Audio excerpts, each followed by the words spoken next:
Hi everyone, Face the New Slap Tano here, the internet's busiest music nerd, and it's time for a review of this new Poppy album, Empty Hands. Okay. Let's talk about Poppy, the once internet phenomenon turned mainstream metal star who has now just dropped her 7th full-length studio album, Empty Hands. The record was co-produced and written by none other than Jordan Fish, formerly of Bring Me the Horizon fame, with whom Poppy worked on her last full-length album, Negative Spaces, which dropped just a few years ago. And that record was pretty well received for her. The reception was certainly warmer than that of her previous effort, Zig, in 2023.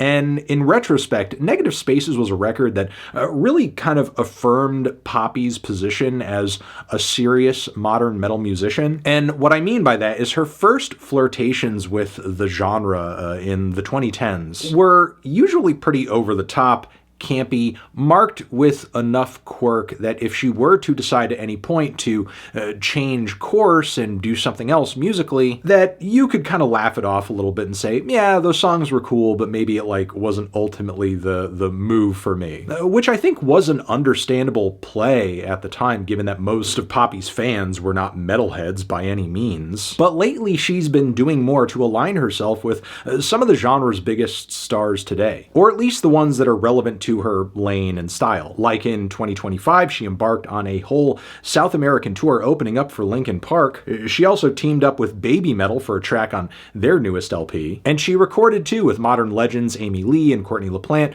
for the standalone single End of You. And by working with Jordan Fish again, Poppy is essentially doubling down on everything they did together on Negative Spaces, and maybe spreading out a little bit stylistically, because for sure in this new track list there are plenty of pop-friendly alt metal and new metal anthems to be had, with a lot of jump the fuck up riffs and soaring melodic choruses with super touched up clean lead vocals. But at points here, Poppy and Jordan do lean a bit more into industrial metal and some metalcore style riffs and vocals too. Poppy is really screaming her ass off on some of these tracks against some brutally noisy guitar tones, leading to tracks with a lot of great contrasts like Bruised Sky, powerfully heavy finishes too, like on Unravel. Some tracks here are relentlessly vicious too, like Dying to Forget, as well as the closer, where it sounds like for a second Poppy is doing an attempt at some really guttural pig growl type vocals. I don't know, it sounds nasty as hell. And really it's the most aggressive her music has sounded since that random NXT EP she dropped like a while back. But with that being said, even though only a few songs in this track list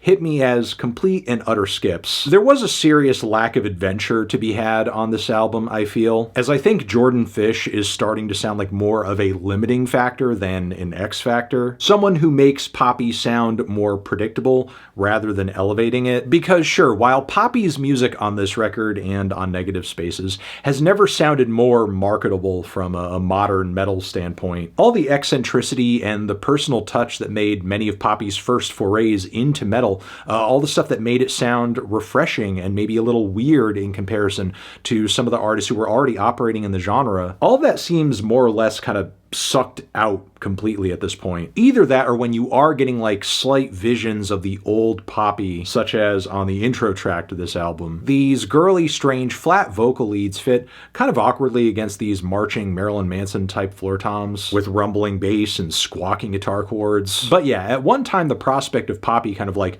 redefining metal or molding it into her own image, it was an exciting idea. But the further she goes down this road, the more it just kind of feels like she conforms to these preset sounds and aesthetics that were like already there before her. Like what was so subversive about the heavier moments on Am I a Girl, or much of I Disagree is kind of gone. And it's just replaced with a lot of sounds and ideas that feel super derivative of the likes of Deftones and Linkin Park, which these are fine influences to have, make sense given the current metal zeitgeist. But Poppy and Jordan don't exactly put interesting spins on these sounds. The most surprising moments on this album actually are cuts like Eat the Hate, which kind of sounds like a Nirvana style grunge track, but if you could make it 2 times heavier. And then there's a few surprises on the back end of the record where Poppy and Jordan work in a bit more electronica influences, glossy, dazzling synthesizers, breakbeats, and the like. However, even if these songs aren't as dime a dozen, they are some of the most awkward of the bunch here. Meanwhile, anything else that's more tasteful, it kind of feels like Poppy and Jordan are increasingly just painting themselves into a corner because the core songwriting formula, the combination of noisy riffs, clean choruses, and the like. It doesn't vary up all that much across the length of the album. I don't know, from here, I still have faith that Poppy can continue making interesting metal music, but I don't know if doing a second helping of tracks with Jordan was exactly the right move, because it didn't really lead to anything new or exciting, outside of maybe a handful of harder, more aggressive cuts that honestly I wish made it onto Negative Spaces, which is why I'm feeling like a light to decent 6 on this album. Transition, have you given this album a listen? Did you love it? Did you hate it? What would you rate it? You're the best, you're the best. What should I review next?